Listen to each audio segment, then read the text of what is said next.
Charging نہیں ہوتی سلمان کا آیا نہیں آیا یہ صحیح ہے.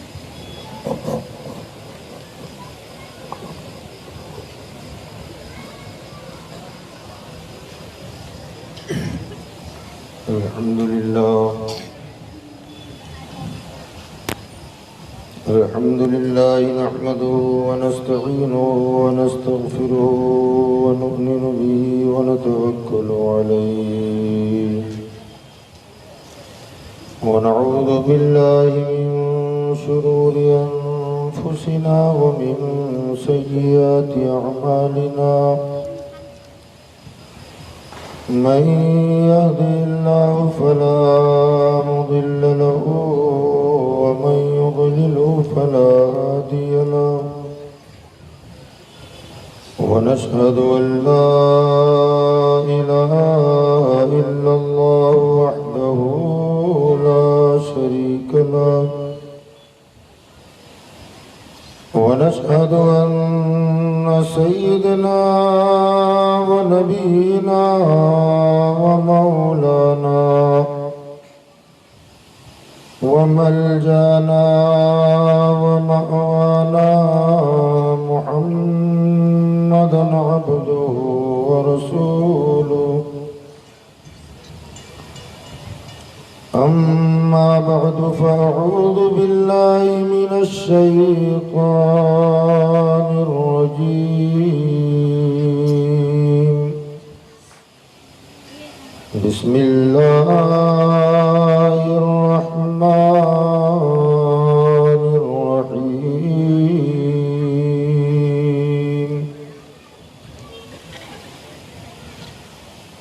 قل بفضل الله وبرحمته فبذلك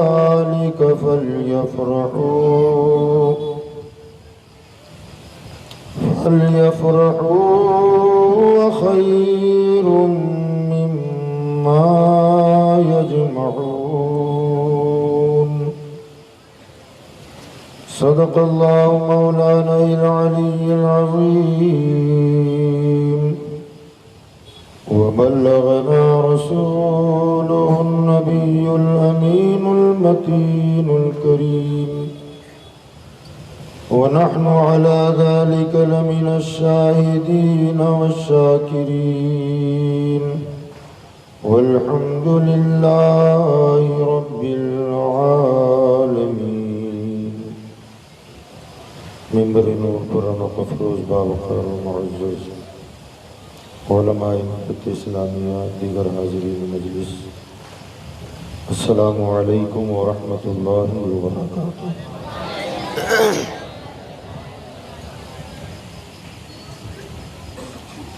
حافظ افتخار صاحب شاید مجمع میں اوپر آ جائے.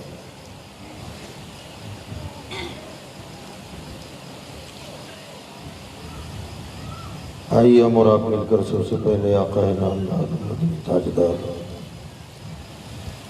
انیس بے کساں چار سبز درد مندہ سیاح مقام جناب احمد مصطفیٰ و محمد مصطفیٰ صلی اللہ علیہ وسلم کی بارگاہ بے کس پناہ میں اپنے غلامی کا ثبوت دیتے ہوئے بلند آواز سے درود شریف کا نذرانہ پیش کریں. اللہم صلی علی سیدنا و نبینا و مولانا محمد و علی آلہ و اصحابہ و بارک وسلم صلاة و سلام علیکہ یا رسول اللہ صلی اللہ علیہ وسلم. مجمع میں اگر کوئی حافظ صاحب ہوں یا مولانا صاحب ہوں، ان سے بھی گزارش ہے کہ اسٹیج پر آپ آ کر اسٹیج کو رونق بخشیں، کیونکہ حافظ صاحب کو میں جانتا ہوں اس لیے ان کا نام لیا، ورنہ آپ کہیں یہ نہ سمجھیں کہ ہمیں تو کبھی بلایا نہیں، ان کو کیوں بلا لیا. تو علماء یقیناً لائق صد احترام ہوتے ہیں، ان کا ادب اور احترام ہماری آپ کی ذمہ داری ہے. اگر کوئی حافظ صاحب ہوں، مولانا صاحب ہوں جنہیں میں نہیں جانتا ہوں تو مجمع میں نہ بیٹھیں، اسٹیج پر تشریف لائیں. ایک مرتبہ اور درود شریف پڑھ لیں. صلی اللہ علی النبی الامین وعلیہ صلی اللہ علیہ وسلم صلاۃ و سلام علیک یا سیدی یا مولا یا رسول اللہ صلی اللہ علیہ وسلم۔ حضرات گرامی، مناسب یہی سمجھتا ہوں کہ کل گفتگو جہاں سے چھوڑی تھی وہیں سے شروع کیا جائے۔ اگر یاد دلا دیں گے آپ تو بڑی مہربانی ہوگی۔ یاد دلاؤ گے؟ یاد ہے کہ نہیں؟ بولے۔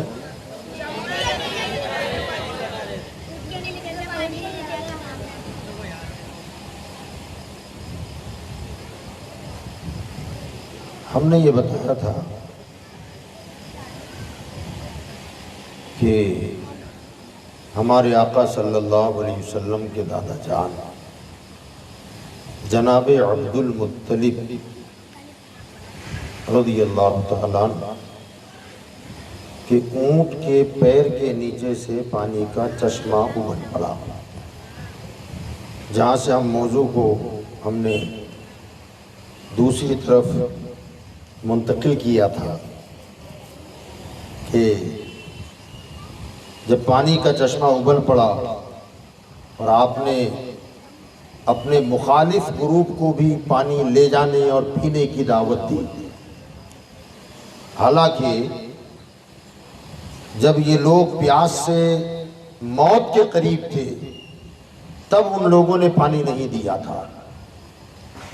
جناب عبد المطلب کے ساتھیوں نے کہا تھا کہ یہ کیا کر رہے ہیں ہم تو موت کے قریب جا چکے تھے تب بھی ان کو ہم پر رحم نہیں آیا۔ تو آپ نے جواب دیا تھا کہ اگر ہم بھی وہی کریں جو انہوں نے کیا تھا تو پھر ہم میں اور ان میں کیا فرق رہ جائے گا۔ تو ظاہر بات ہے کہ ہمارے ساتھ اگر کوئی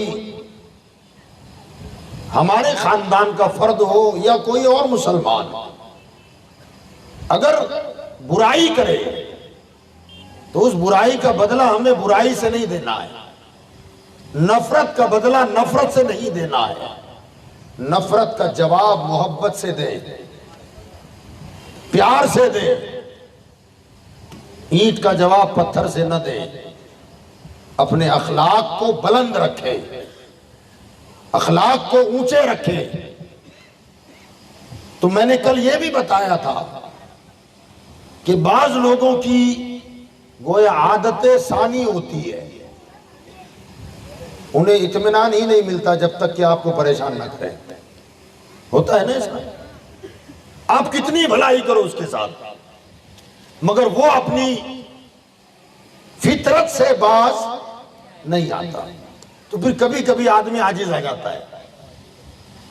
مگر صوفیاء کرام فرماتے ہیں، اولیاء اللہ فرماتے ہیں کہ آپ عاجز مت آنا، آپ اپنے مقام پر ڈٹے رہو۔ وہ جتنی ہی آپ سے نفرت کرے، تکلیف پہنچائے، آپ اسے برداشت کرو، اس کے ساتھ بھلائی کرو۔ ایک حدیث سن لے آپ، میرے آقا صلی اللہ علیہ وسلم نے ارشاد فرمایا، یہ بہت لمبی حدیث ہے، اس کا ایک ٹکڑا آپ کے سامنے پیش کر رہا ہوں۔ فرمایا کہ دنیا میں اگر کسی پر ظلم ہو رہا ہو، کوئی دبا رہا ہے، اذیت پہنچا رہا ہے، ستا رہا ہے، فرمایا کہ وہ بندہ اس ظلم پر صبر کرے، بدلہ نہ لے، صبر کرے۔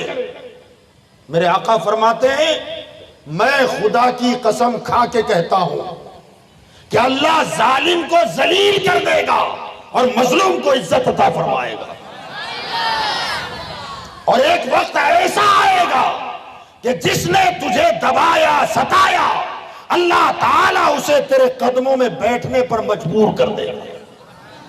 یاد رکھیں، آسمان کے ستارے جھڑ سکتے ہیں، پہاڑ اپنی جگہ سے ہل سکتا ہے، سمندر سوکھ سکتے ہیں، آمنہ کے لال کی کوئی بات غلط نہیں ہو سکتی۔ اور جس بات پر میرے مصطفیٰ قسم اٹھا لے، قسم کھا کے بیان کرے، تو پھر اس کی سچائی کا کون اندازہ لگا سکتا ہے؟ وہ سچائی کے کس معیار پر بات ہوگی اس کا کون اندازہ لگا سکتا ہے؟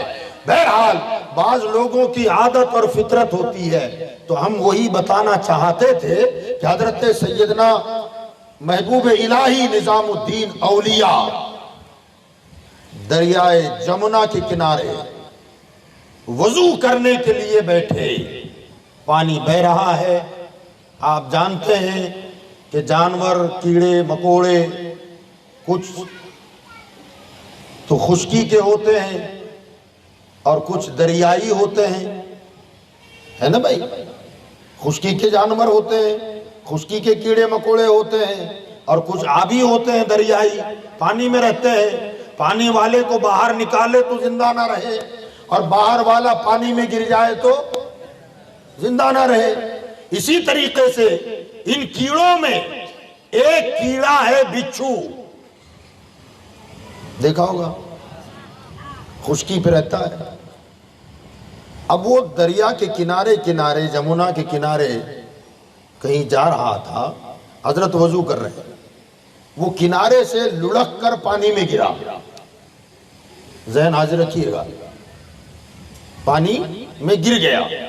حضرت نے دیکھا کہ یہ خشکی کا ہے، پانی میں گرا ہے تو مر جائے گا، تو آپ نے اپنا ہاتھ پانی میں ڈالا تاکہ اسے جان بچا کر کنارے ڈال دیں۔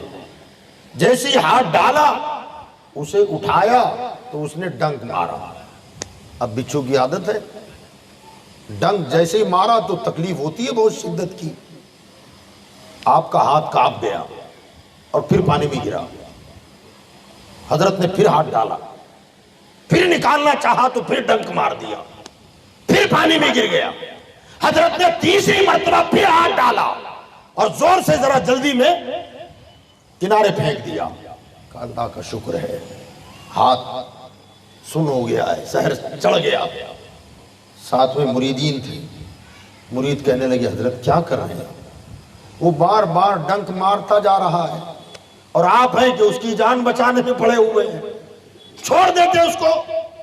تو حضرت نے فرمایا بچھو کی عادت فطرت ڈنک مارنا ہے، اگر وہ ڈنک نہ مارے تو بچھو نہیں۔ بچھو اگر ڈنک نہ مارے تو بچھو نہیں، اور نظام الدین ڈوبتوں کو نہ ترائے تو نظام الدین نہیں۔ کیا پتا چلا؟ اگر کوئی مسلسل اذیت دیتا ہے، تکلیف دیتا ہے، تو یہ سمجھ لو اس کی فطرت ہے کہ لوگوں کو ستانا۔ اگر وہ آپ کو نہ ستائے تو وہ نہیں، اور آپ ستانے پر بھی اسے معاف نہ کریں تو پھر آپ نہیں، معاف کر دیں اسے۔ جنت میں حضور نے کیا فرمایا؟ کل سنا دیا تھا آپ کو میں نے، بڑھ کے جاؤ نا آگے، 2 قدم آگے بڑھا دو۔ سرکار فرماتے ہیں چل کے جا، سلام کر، سلام میں پہل کر۔ اگر تو اپنے مخالف کو بھی سلام میں پہل کرے گا، اللہ تجھے اس سے پہلے جنت میں داخل فرما دے گا۔ یہ انعام بھی ہے۔ تو بہرحال حضرت سیدنا عبد المطلب رضی اللہ تعالیٰ واپس آ گئے، کنواں کھودا گیا، زمزم شریف کا کنواں سب نے مل کے کھودا، مگر حق عبد المطلب کا رہا، سب نے مان لیا۔ کعبے کے متولی عبد المطلب۔ آپ نے مختلف وقتوں میں مختلف شادیاں بھی کی، مختلف بیویوں سے اللہ تعالیٰ نے جناب عبد المطلب کو 12 بیٹے عطا فرمائے۔ اور خدا کی شان کہ 12 کے 12 بیٹے عبد المطلب کی نگاہوں کے سامنے جوان ہو گئے۔ ان 12 بیٹوں میں سب سے چھوٹے بیٹے کا نام ہے جناب عبداللہ۔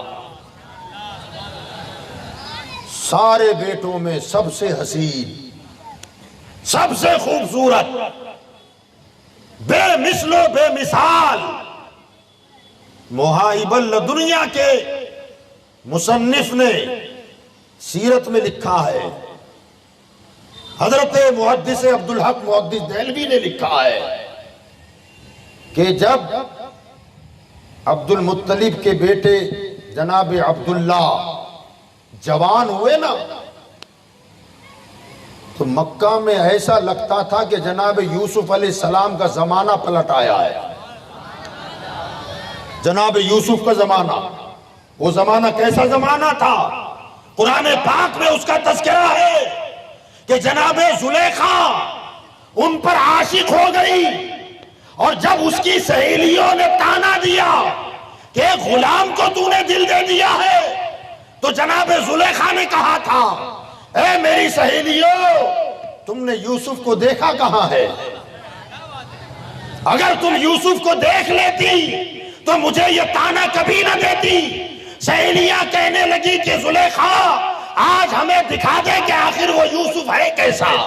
جناب زلیخا جو ہے یہ مصر کے بادشاہ کی بیوی، عزیز مصر کی بیوی، اور جناب یوسف علیہ السلام کو ان کے بھائیوں نے کنویں میں دھکا دے دیا تھا.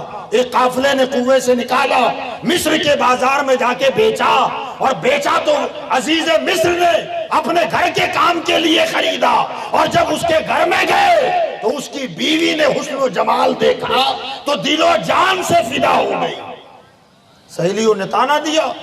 جب سہیلیوں نے تانا دیا تو انہوں نے کہا کہ تم نے میرے یوسف کو نہیں دیکھا ہے. کہا دکھا دے. تو کہا ٹھیک ہے. جناب یوسف کے پاس زلیخا آئی اور کہنے لگی کہ میں جو تم سے ڈیمانڈ کرتی ہوں تم ہمیشہ رد کر دیتے ہو، اور میں تم سے محبت کرتی ہوں، دل و جان سے فدا ہوں تم پر، اور تم ہے کہ ہماری ایک نہیں سنتے. آج میری اتنی گزارش ہے، مہربانی ہو جائے گی اگر میری بات پر آپ عمل کر لیں. جناب یوسف نے فرمایا کیا کہنا چاہتی ہے؟ تو کہا زیادہ کوئی بڑی بات نہیں ہے. کہا یہ جو کمرے کا دروازہ ہے ادھر ہال ہے، ادھر سے میں دروازہ کھولوں گی، بس آپ کو اس کمرے سے گزر کر باہر نکل جانا ہے. اتنا کرو گے؟ آپ نے فرمایا ہاں اتنا کر سکتا ہوں میں. اس نے اپنی سہیلیوں کو بلا کر ہال میں بٹھا دیا، ان کے ہاتھوں میں پھل دیے اور پھل کے ساتھ چھریاں دے دی.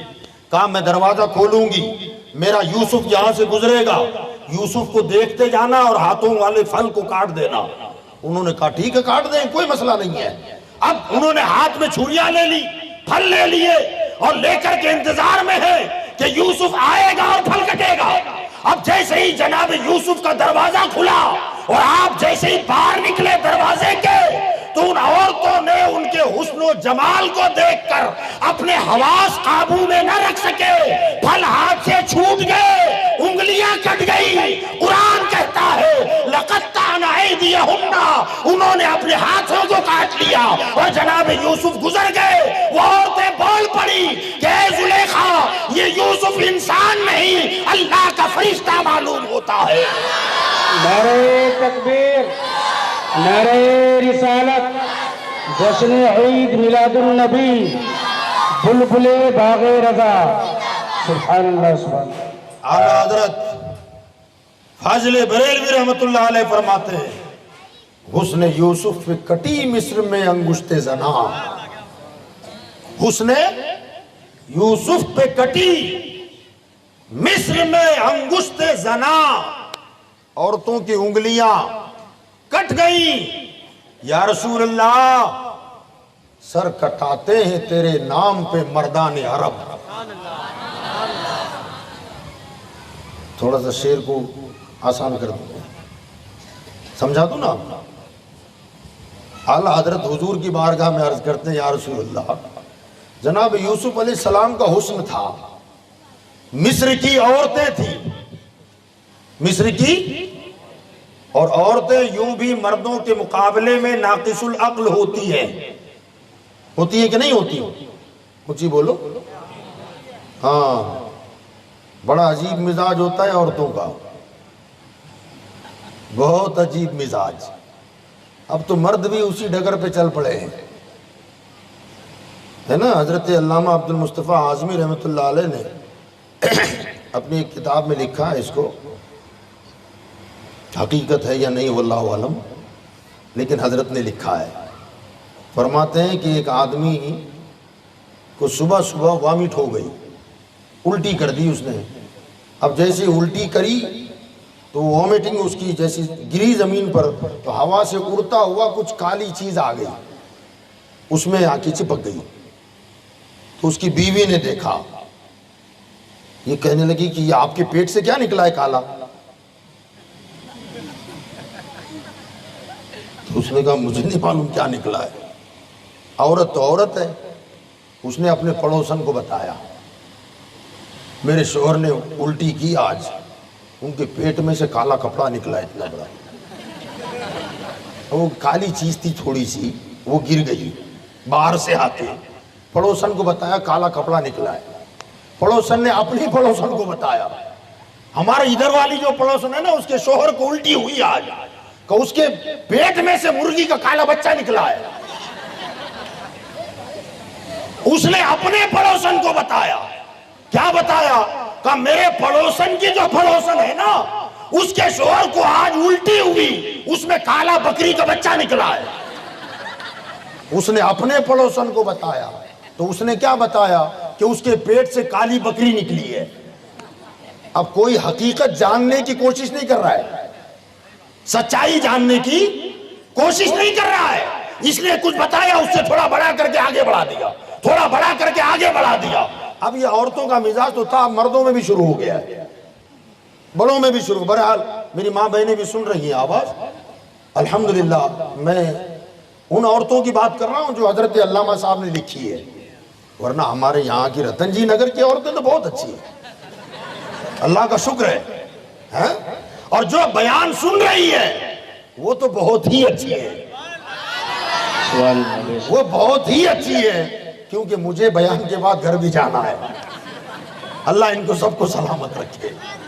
تو بہرحال اعلیٰ حضرت عظیم البرکت فرماتے ہیں کہ حسن یوسف پہ کٹی مصر میں انگشت زنا.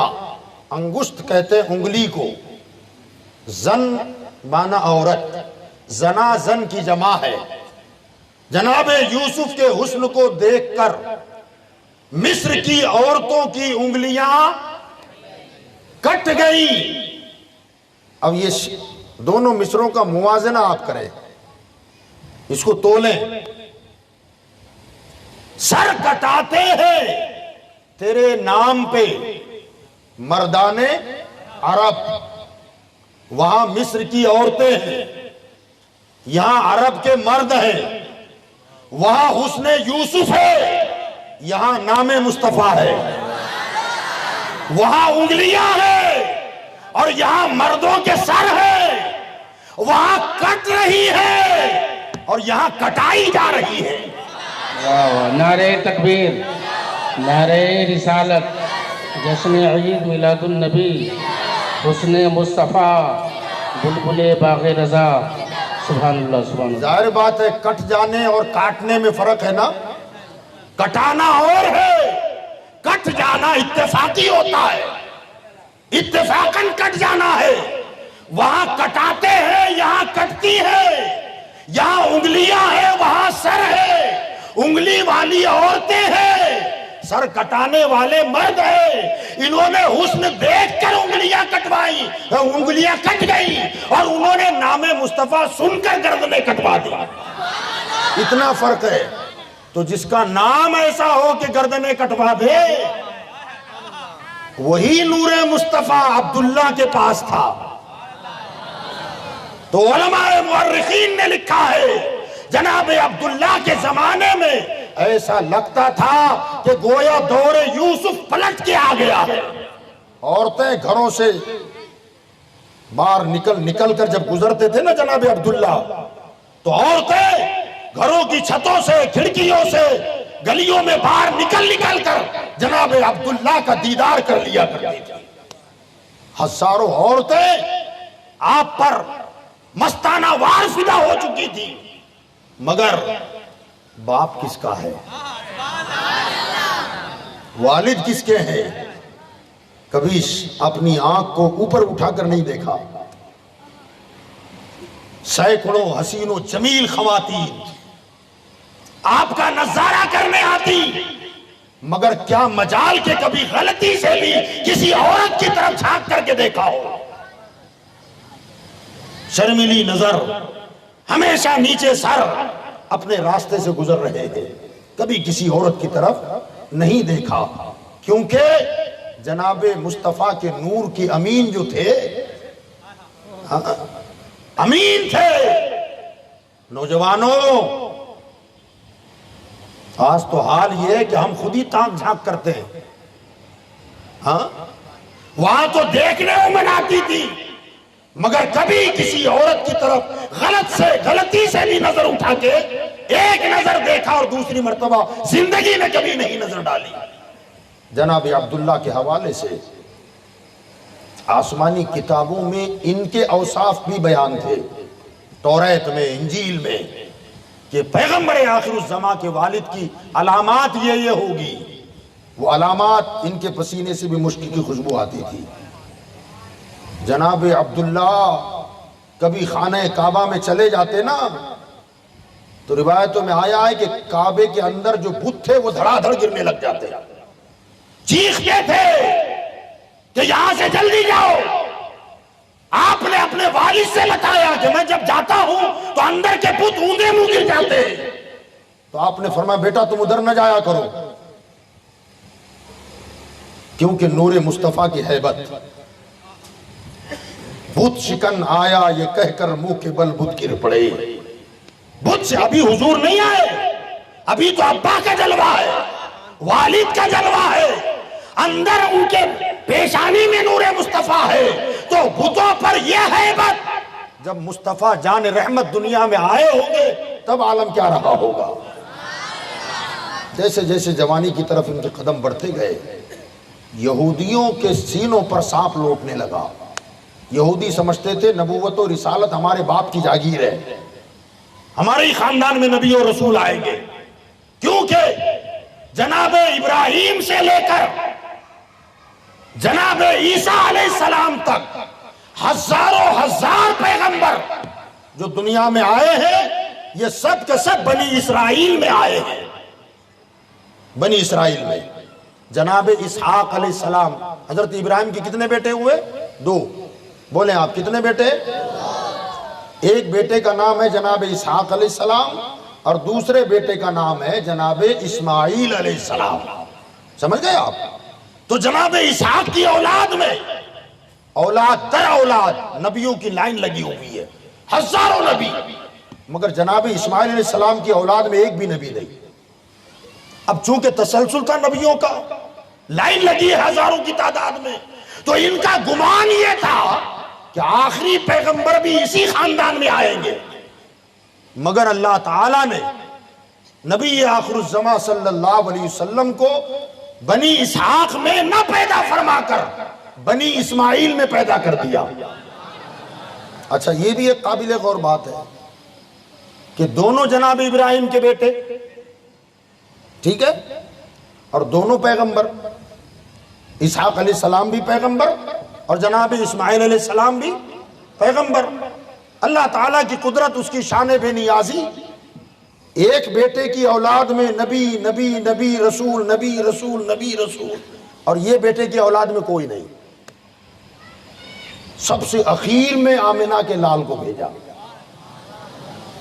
اب اس پر علماء فرماتے ہیں کہ ادھر اتنی لمبی لائن نبیوں رسولوں کی اور ادھر اخیر میں ایک ہی آیا، تو فرمایا اللہ نے ناانصافی نہیں کی، معاذ اللہ، اللہ نے ناانصافی نہیں کی۔ کہا پھر ادھر ایک ہی ہے، ادھر لائن لگی ہے، ہزاروں ہے، فرمایا ایک ہی دیا مگر سب سے بلند دے دیا ہے۔ اعلیٰ حضرت فرماتے ہیں سب سے اعلیٰ وہ اولا، سب سے بالا وہ والا، سارے اونچوں سے اونچا سمجھیے جسے، ہے ان اونچوں سے اونچا، خلق سے اولیاء، اولیاء سے رسول اور رسولوں سے اعلیٰ، سارے رسولوں سے افضل دے دیا۔ ایک ہی دیا ہے مگر سب سے افضل۔ تو ان کا گمان تھا کہ وہ اسی نسل میں اسی خاندان میں آئیں گے، مگر آثار علامات دیکھے کہ یہ ساری نشانیاں تو عبداللہ میں، ابھی حضور کی ولادت نہیں ہوئی، حضور پیدا نہیں ہوئے۔ باپ کو دیکھ دیکھ کر، جناب عبداللہ کو دیکھ کر یہ سمجھ گئے کہ یہ نور مصطفیٰ کا امین ہے۔ فرماتے ہیں کہ مکہ المکرمہ میں بڑے بڑے خاندانوں سے جناب عبداللہ کے لیے رشتے آنے لگے، اعلیٰ نسب خاندان، بڑے بڑے لوگ اپنی بیٹیوں کے رشتے بھیجتے تھے، مگر جناب عبداللہ عبد المطلب سب کے رشتوں کو انکار کر دیتے کہ نہ، میں چاہتا ہوں کہ میرے بیٹے کے لیے اعلیٰ نسب بھی ہو، اعلیٰ حسب بھی ہو، شرافت میں لاجواب ہو، پارسائی میں بے مثال ہو، حسین و جمیل خاتون جو میرے بیٹے کے شایان شان ہو، ایسی لڑکی مجھے چاہیے۔ مگر اس معیار کی کوئی لڑکی کا رشتہ نہیں آیا۔ یہودیوں کے علماء نے بتایا کہ عبداللہ جو آخری پیغمبر کے والد ہیں وہ مکہ میں جوان ہو چکے ہیں۔ اب یہ جو شان شوکت ہے نا بنی اسرائیل کی، یا بنی اسرائیل اذکروا نعمتی التی انعمت علیکم وانی فضلتکم علی العالمین، اے بنی اسرائیل یاد کرو اللہ نے تم کو جو انعامات اور نعمتیں عطا فرمائی کہ تمہیں اپنے زمانے کے سارے دنیا پر تمہیں فضیلت عطا فرمائی، سب سے بلند کر دیا تھا۔ مگر اب چونکہ نبی آخر الزمان عرب میں آنے والے ہیں، عربیوں میں آنے والے ہیں، خاص طور سے بنی اسماعیل میں آنے والے ہیں، تو ہماری فضیلت ختم ہو جائے گی اور یہ فضیلت ان کو ملے گی، تو کیوں نہ پھر ہم بانسری ہی کو توڑ دیں، باس کو توڑ دیں کہ نہ رہے باس نہ بجے بانسری۔ باس رہے گا تو بانسری بجے گی نا، بانسری بنے گی تو بجے گی، باس سے بانسری بنے گی۔ تو کہا وہ نبی کے آنے سے پہلے ہی اگر ان کے باپ کو ہی قتل کر دیں تو قصہ ہی تمام ہو جائے۔ مگر فانوس بن کے جس کی حفاظت ہوا کرے وہ شمع کیا بجھے جسے روشن خدا کرے۔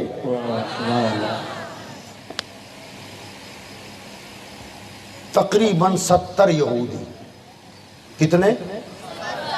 70 یہودی مکہ میں آئے، شہر میں گھومتے تھے،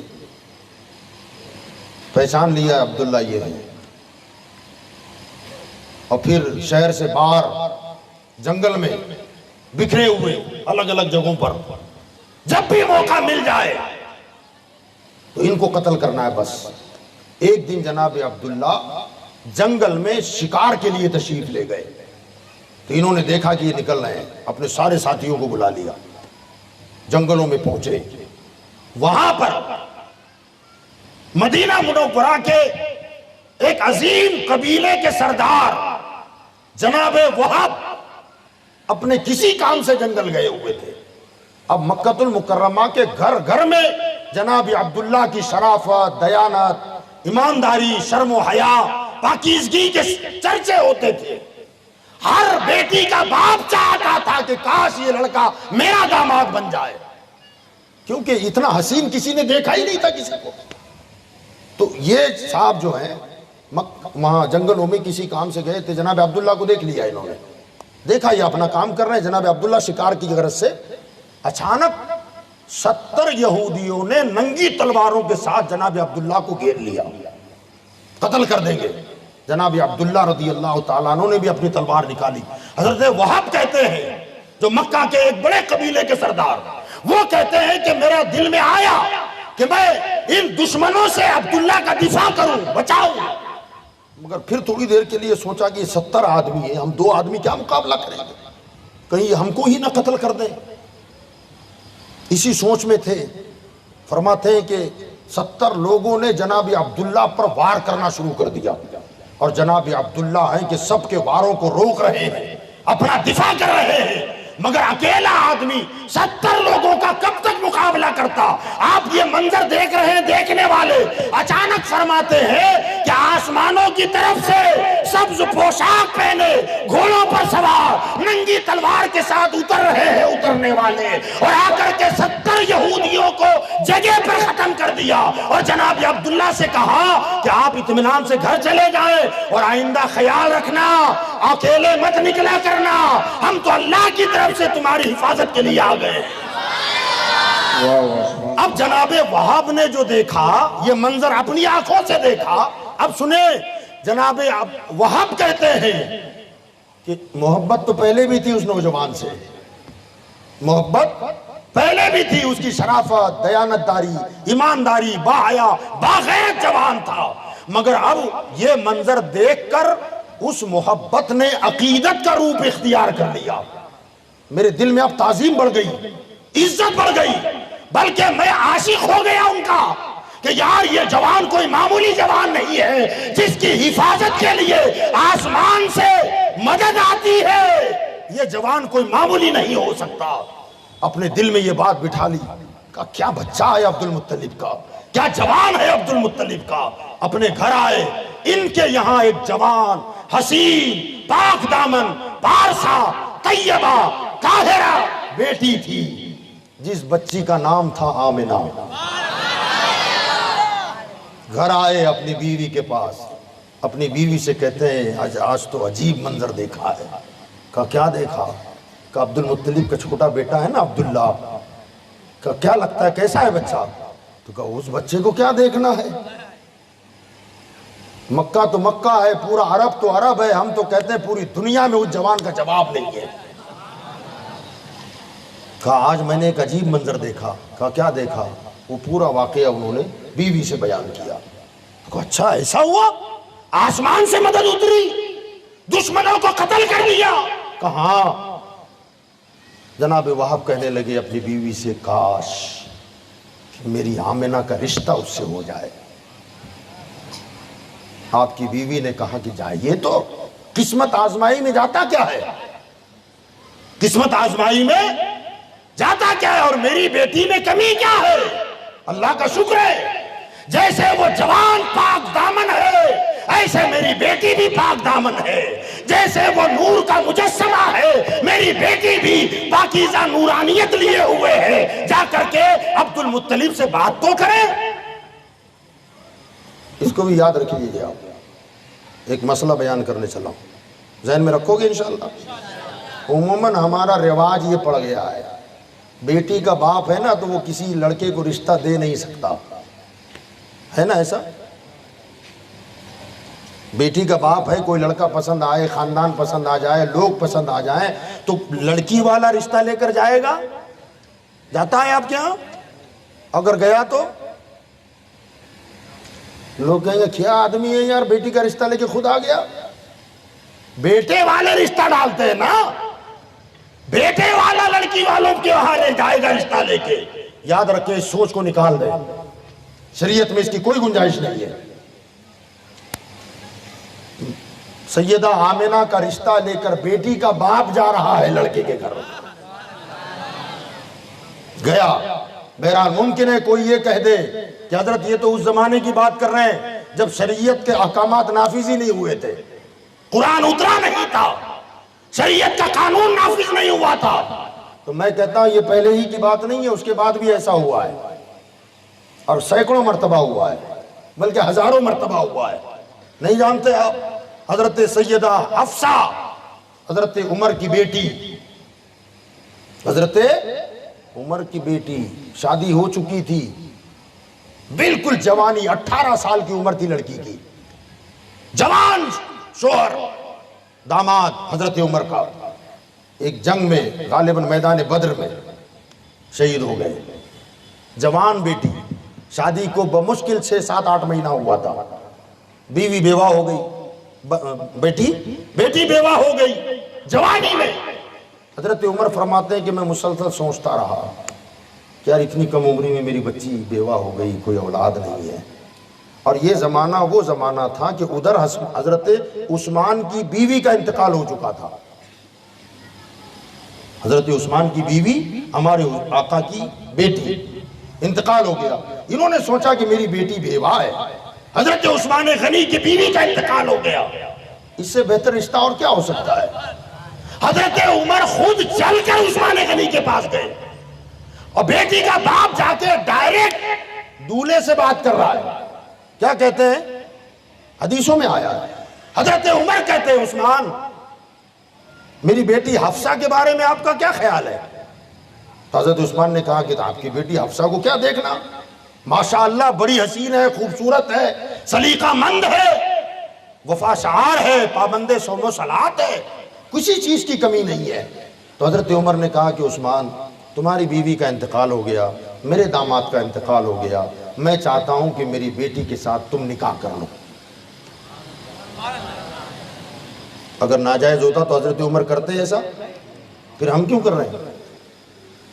اگر کوئی بیٹی کا باپ ہمارے گھر رشتہ ڈالے تو اسے برا مت سمجھنا، عیب مت لگانا۔ اب کیا ہوا؟ حضرت عثمان غنی کہنے لگے عمر میری بیوی کا انتقال ہو گیا، کوئی اور بیوی ہوتی تو سمجھ لیتا یار حضور کی بیٹی تھی وہ، میرا رشتہ جو تھا نا داماد اور سسر کا یار وہ کٹ گیا ہے، اس کا مجھے بہت صدمہ ہے، اور ابھی شادی کے بارے میں نے کچھ سوچا ہی نہیں ہے۔ ان کو لگا جھٹکا کہ یار میری بیٹی کے لیے منع کر دیا انہوں نے۔ اب ظاہر بات ہے جب منع کر دیا ایک بہانے سے کہ ابھی شادی کا میرا موڈ نہیں ہے یا ارادہ نہیں ہے، ان کو لگا برا، صدمہ لگا، چہرہ اتر گیا، مگر جب پریشان ہوئے دل ٹوٹا تو کہاں گئے؟ ان کے نثار کوئی کیسے ہی رنج میں ہو، ان کے نثار کوئی کیسے ہی رنج میں ہو، جب یاد آ گئے ہیں سب غم بھلا دیے، جس کی تسکین سے روتے ہوئے ہنس پڑے، اس تبسم کی عادت پہ لاکھوں سلام۔ حضرت عمر سیدھے حضور کے پاس آئے اور آ کر کے کیا کہنے لگے؟ یا رسول اللہ صلی اللہ علیہ وسلم میں نے عثمان کے پاس اپنی بچی کا رشتہ ڈالا، مگر عثمان نے ایسا جواب دے دیا مجھے، میرے آقا کی شان تو دیکھیں۔ میرے آقا نے کیا فرمایا؟ عمر فکر نہ کر، غم نہ کر، انشاءاللہ عثمان کو جو بیوی ملے گی وہ حفصہ سے بہتر ہوگی، اور تمہاری بیٹی حفصہ کو جو شوہر ملے گا وہ عثمان سے بہتر ہوگا۔ تو حضرت عمر سوچ رہے ہیں کہ عثمان سے بہتر میری بیٹی کو شوہر کون ملے گا، اور میری بیٹی سے بہتر عثمان کو بیوی کون ملے گی؟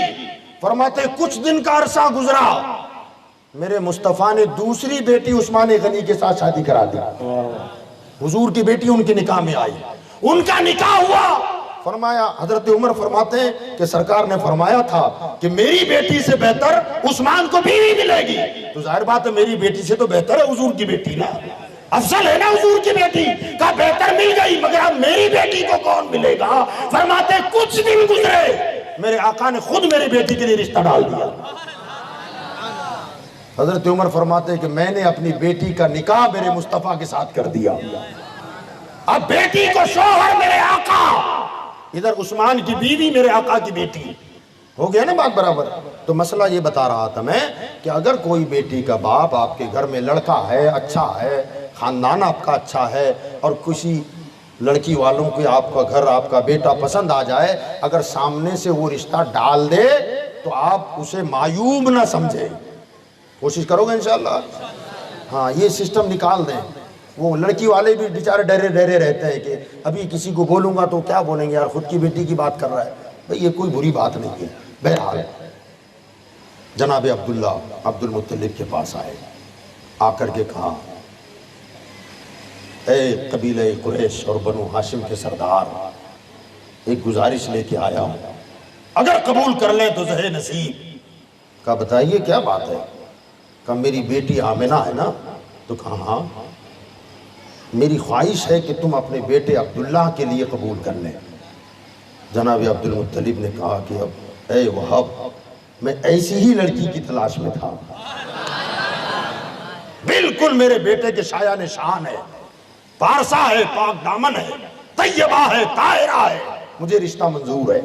الحمدللہ رشتہ طے ہوا، نکاح ہو گیا۔ حضرت عبداللہ کا سیدہ آمنہ خاتون کے ساتھ نکاح ہوا، اور جب نکاح ہونے کے بعد دونوں میاں بیوی نے کچھ ایام گزارے ازدواجی زندگی کے، اور اس کے بعد مکہ سے ایک تجارتی قافلہ ملک شام کے لیے روانہ ہو رہا تھا، تو جناب عبد المطلب کے بیٹے جناب عبداللہ اس قافلے کے ساتھ انہوں نے بھی سامان تجارت باندھ کر روانہ ہو گئے۔ چند مہینے ہوئے تھے شادی ہو گیا، جوان لڑکا تھا، ملک شام گئے، تجارت کی، واپس آ رہے تھے، راستے میں طبیعت خراب ہو گئی، جناب عبداللہ بیمار پڑ گئے۔ اس سفر پر جانے سے پہلے جناب عبداللہ سے نور مصطفیٰ منتقل ہو کر جناب آمنہ کے پاس آ گیا تھا. آپ گئے سفر پہ, واپسی میں بیمار ہو گئے. جیسا تیسا سفر کرتے کرتے کرتے مدینہ آ گئے. قافلے والوں نے کہا کہ بہت بیمار ہیں, طبیعت کی بحالی کا انتظار کرتے ہیں, اگر طبیعت سنبھلے گی تو جناب عبداللہ کے ساتھ ہم آگے بڑھیں گے, ہم تھوڑے دن رکتے ہیں. کچھ دن وہاں رکے, لیکن جیسے جیسے دن گزر رہے تھے جناب عبداللہ کی طبیعت بگڑتی جا رہی تھی. قافلے والوں نے کہا کہ عبداللہ اب ہم کب تک رکیں, ہمیں اجازت دے دو کہ ہم اپنی منزل کی طرف جائیں, تم یہاں رکو. کیونکہ آپ جانتے ہیں, کل یا پرسوں کل ہی بتایا تھا شاید, مدینہ میں جناب عبداللہ کا کون رہتا ہوگا؟ ماشاءاللہ, سن کے تو بولیں, بولو ہے نا. کس کے نانا؟ جناب عبداللہ کے. جی بھول رہے ہیں آپ جی, یاد رکھا کرو. آپ لوگ یاد رکھیں گے نا, سمجھ رہے آپ؟ ویسے آپ یاد رکھیں کہ نہ رکھیں, یہ ہمارے سلمان اور امین روح الامین مجھے جکڑ لیتے ہیں, تقریریں ریپیٹ کرنے کا موقع نہیں دیتے, مجھے پھر محنت خوب کرنی پڑتی ہے. اور اگر اس کے ساتھ آپ بھی یاد رکھیں گے بھی مجھے احساس ہوگا کہ نہ یار یہ تو بول چکا ہوں, مجھے کچھ نیا سنانا ہے. یاد رکھیے, کس کا ننیال؟ جناب عبداللہ کا ننیال نہیں تھا, ان کے ابا کا ننیال, عبد المطلب کا ننیال. کس کا؟ تو ظاہر بات ہے رشتے سے وہی ہوا, لیکن پر نانا ہوئے. اس ننیال میں آپ رکے, طبیعت بگڑ گئی, قافلہ چلا گیا. جب قافلہ نکل گیا, ان کی طبیعت خراب ہوتے ہوتے ہوتے وہ نوبت آئی کہ جناب عبداللہ کا انتقال ہو گیا مدینہ منورہ میں, اور وہیں پر جناب عبداللہ کو دفن بھی کر دیا گیا. بالکل کڑیل جوانی میں سیدہ آمنہ خاتون بیوہ ہو گئی. باپ کے اوپر اتنا بڑا صدمہ بڑھاپے میں کہ جوان بیٹا سب سے حسین جوانی میں انتقال کر گیا, بہو بیوہ ہو گئی, اور نئی نویلی دلہن پر کیا گزری ہوگی وہ تو وہی جانے. بہرحال ہمارے آقا صلی اللہ علیہ وسلم پیدا ہونے سے پہلے یتیم ہو گئے. روایتوں میں آیا ہے کہ جس دن جناب عبداللہ کا انتقال ہوا, آسمانوں کے فرشتے چیخ کے روئے تھے, رو رو کر کہتے تھے مولا تیرے حبیب دنیا میں آنے سے پہلے یتیم ہو گئے, بھائی تعالیٰ یہ کتنا بڑا صدمہ ہے. اللہ نے فرمایا میری حکمت ہے, جو میں جانتا ہوں وہ تم نہیں جانتے, میری حکمت ہے. آپ جانتے ہیں اس میں سے جو حکمتیں ہمارے بزرگوں کے سمجھ میں آئی, وہ حکمتیں کیا ہیں سنا دوں؟ جو ہمارے بزرگ, بھئی بیٹا پیدا ہونے سے پہلے باپ کا سایہ اٹھ گیا, تو اس میں حکمت کیا؟ تو سب سے پہلی حکمت تو یہ کہ اگر باپ زندہ ہوتا, موجود ہوتے, ماں باپ دونوں موجود ہوتے, تو حضور کے بعد دوسری اولاد ہو سکتی تھی نا؟ بولو, ممکن تھا نا؟ ہو سکتا تھا, اور بیٹا ہو جائے. اور جب اور بیٹا ہوتا تو بھائی بھائی تو ہوتا. ہاں بھئی میں ہوں, میری آپ اتنی عزت کرتے ہیں, میرا بڑا بھائی آ جائے, کبھی تمہارے لیے حضرت ہوگا, میرے لیے تو میرا بھائی ہے. ہاں میرے لیے تو میرا اپنا بھائی ہے, اور یہ بھائی کا رشتہ بھی جوڑتا, اور پھر برابری کا دعویٰ بھی کرتا. اللہ نے وہ دروازہ ہی بند کر دیا کہ پیارے دنیا میں کوئی ایسا میں چاہتا ہی نہیں ہوں جو تمہارے لیول کی بات کرے یا تمہیں اپنا بھائی کہہ سکے. نعرہ تکبیر, نعرہ رسالت, جشن عید میلاد النبی شان مصطفیٰ، نعرہ تکبیر، نعرہ رسالت، واہ ماشاءاللہ۔ برابری کا دعویٰ نہ کر سکے، اپنے بھائی کا رشتہ نہ جوڑ سکے، اللہ نے والد کو اٹھا دیا تاکہ وہ دروازہ بھی بند ہو جائے۔ ارے بے وقوفو، اللہ تعالیٰ تو اپنے نبی کے برابری کا دعویٰ نہ کر سکے کوئی، اس لیے میرے آقا کے والد کو ولادت سے پہلے اٹھا رہا ہے، اور 1400 سال کے بعد یہ ٹیڑھی آنکھ والا، یہ منہ ٹیڑھے والا، ایک ٹانگ کم والا اپنے آپ کو نبی کا بھائی کہتا ہے۔ ذرا سوچیں آپ، کہاں ان کی عقلیں گھاس چرنے گئی ہے یار۔ ابھی ہمارے بھائی کہہ رہے تھے، وہ کھانے میں کون تھے ساتھ میں ہمارے، کھانا جو کھلا رہے تھے، احسان بھائی، میں نے سنا ابھی بتا رہے تھے یہاں تڑکیشور صاحب بھی آئے تھے، ہے نا؟ یہی تڑکیشوری جو ہے، یہ جانتے ہیں آپ تڑکیشوری کو؟ ہاں، بڑی لفاظی کرتا ہے، بہت ڈینگے ہانکتا ہے، اور اتنا بڑا منافق ہے، سنیوں کو لگتا ہے کہ یار کیا تقریر کیا، مگر ہے سڑا ہوا وہ ہاوڑا۔ ہاں، حضور کی تعریف کرے گا، وہ بیٹھے بیٹھے سلام بھی پڑھتا ہے، ہاں، بیٹھے بیٹھے، کھڑا ہونے میں ٹانگیں ڈوبتی ہے اس کی، بیٹھ کے سلام پڑھتا ہے۔ اب یہ سلام بھی پڑھتا ہے تو محبت سے نہیں پڑھتا، ہاں، بلکہ خالی سنیوں کو بے وقوف بنانے کے لیے کرتا ہے۔ یاد رکھیے، قاری احمد علی نام ہے اس کا، کیا نام ہے؟ ہاں، ایک مرتبہ ہوا تھا یہاں بڑے خاں چکلے میں پھسلی مسجد کے سامنے، وہاں کے لوگوں نے اس کی تاریخ لے لی تھی، وہ 3-4 دن کے بعد آنے والا تھا۔ وہاں کے کچھ سنی حضرات میرے پاس آ گئے کہ حضرت ہماری تمنا ہے، گزارش ہے، مہربانی ہوگی، وہاں وہ آنے والا ہے، اس سے پہلے آپ کی تقریر چاہیے۔ تاریخ تھی نہیں، میں نے کہا جب ایسی بات ہے تو میں آتا ہوں، اور میں چلا گیا، میں نے تقریر کر دی خوب جم کے۔ بعد میں رابطے میں تھا، کیا ہوا آج جلسہ تھا ان کا، تو کہا حضرت ان کی طبیعت خراب ہو گئی، الحمدللہ آئے نہیں۔ ہاں، تو ایسے ہوتے ہیں کچھ۔ اعلیٰ حضرت فرماتے ہیں مومن وہ ہے جو ان کی عزت پہ مرے دل سے، مومن وہ ہے جو ان کی عزت پہ مرے دل سے، تعظیم بھی کرتا ہے نجدی تو مرے دل سے۔ اس نے آج سے 10-12 سال پہلے بتا رہے ہیں کہ آیا تھا یہاں، اور انہی سالوں میں لگ بھگ احمد آباد میں اس کا تقریر تھی، احمد آباد میں، تو احمد آباد کی تقریر میں کہتا ہے کہ میں فلاں جگہ تقریر میں تھا، تقریر کے بعد لوگ میرے کمرے پر آئے ملنے، تو مجھ سے کہا کہ باہر ایک بہت بڑا آدمی ہے، سورت کے بھائی ہیں، یہی جملے ہیں اس کے، سورت کا بھائی ہے، وہ آیا ہے آپ سے ملنے، آپ ذرا مل لیجئے نا اس سے۔ تو یہ کہتا ہے کہ میں نے ان سے کہا کہ میں اسے ملنے کیوں جاؤں، وہ سورت کا بھائی ہوگا، معاذ اللہ معاذ اللہ معاذ اللہ، کہتا ہے میں نبی کا بھائی ہوں، وہ مجھ سے آ کے ملے۔ سنی تھی آپ نے تقریر اس کی کلپ احمد علی کی، یہ جملے تھے اس کے، وہ کہتا وہ ہوگا سورت کا بھائی، میں تو نبی کا بھائی ہوں۔ صد بار اللہ تعالیٰ نے کیسا انتظام فرمایا کہ اوریجنل بھائی پیدا نہ ہو، کہ کوئی بھائی کا رشتہ جوڑ سکے، اور یہ ایسا ہے چہرہ اس کا، کبھی دیکھنا آپ اس کو، دیکھا ہے جاوید بھائی نے دیکھا ہے؟